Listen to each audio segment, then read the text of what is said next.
চাঁদপুরের মতলব ব্রিজে ভাগ্নিকে মোটরসাইকেল চালানো শেখাতে গিয়ে মা ও ভাগ্নি ঈদের ছুটিতে বেড়াতে এসে শেখার প্রথম পাঠই হয়ে উঠেছে জীবনের শেষ যাত্রা। ঘটনাটি ঘটেছে মতলব দক্ষিণ উপজেলার মতলব ব্রিজ এলাকায়। চাঁদপুরের মতলব দক্ষিণ উপজেলার মতলব ব্রিজ এলাকায় ঘটে হৃদয় বিদারক এই দুর্ঘটনা। তিনি ঢাকায় হাইকোর্টে কর্মরত ছিলেন। ঈদুল আজহা উপলক্ষে তার বোনের মেয়ে ইসাত ঢাকা থেকে মামার বাড়িতে বেড়াতে এসেছিল। স্থানীয়দের তথ্য অনুযায়ী বিকেলে ভাগ্নি ইসাতকে মোটরসাইকেল চালানো শেখানোর জন্য চাচার মোটরসাইকেল নিয়ে বের হন রাব্বি। মতলব ব্রিজে ওঠার সময় মোটরসাইকেলটি নিয়ন্ত্রণ হারিয়ে সড়ক ও জনপথ বিভাগের রাস্তা সংস্কার কাজে ব্যবহৃত একটি পার্ক করা ট্রাকের সঙ্গে সজোরে ধাক্কা খায়।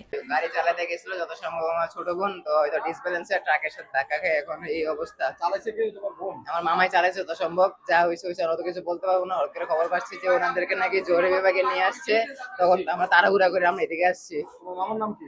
আমার নাম মোহাম্মদ রাব্বি, আমার বোনের নাম মোহাম্মদ ঈশা।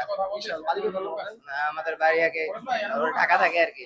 ঢাকা থেকে আসছে? জি, ঢাকা থেকে বেড়াতে আসছে। কোথায় বেড়াতে আসছে?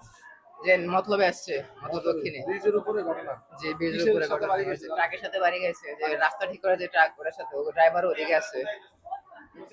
দুর্ঘটনার সময় মোটরসাইকেল চালাচ্ছিল ইসাত। সংঘর্ষের পর ঘটনাস্থলেই মারা যান মামা রাব্বি। গুরুতর আহত ইসাতকে উদ্ধার করে প্রথমে চাঁদপুর সরকারি জেনারেল হাসপাতালে নেওয়া হয়। পরে উন্নত চিকিৎসার জন্য ঢাকা মেডিকেল কলেজ হাসপাতালে পাঠানো হলে চিকিৎসাধীন অবস্থায় সেখানেই তার মৃত্যু হয়।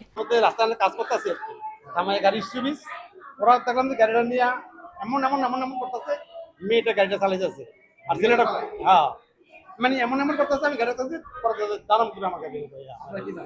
আমার নাম মোহাম্মদ মিজানুর রহমান। জি, আমার ওই যে গাড়ির ডাইন পাশের লুকিং গ্লাস আর হেড গ্লাস মেরে দিচ্ছে। চাঁদপুর সরকারি জেনারেল হাসপাতালের দায়িত্বরত চিকিৎসক জানান, দুর্ঘটনার পর দুইজনকে হাসপাতালে আনা হয়। এর মধ্যে একজন ঘটনাস্থলেই মারা গিয়েছিলেন, অপরজনকে উন্নত চিকিৎসার জন্য ঢাকায় পাঠানো হয়। হাসপাতাল থেকে প্রয়োজনীয় চিকিৎসা সেবা দেওয়ার চেষ্টা করা হয়েছিল বলেও জানান তিনি।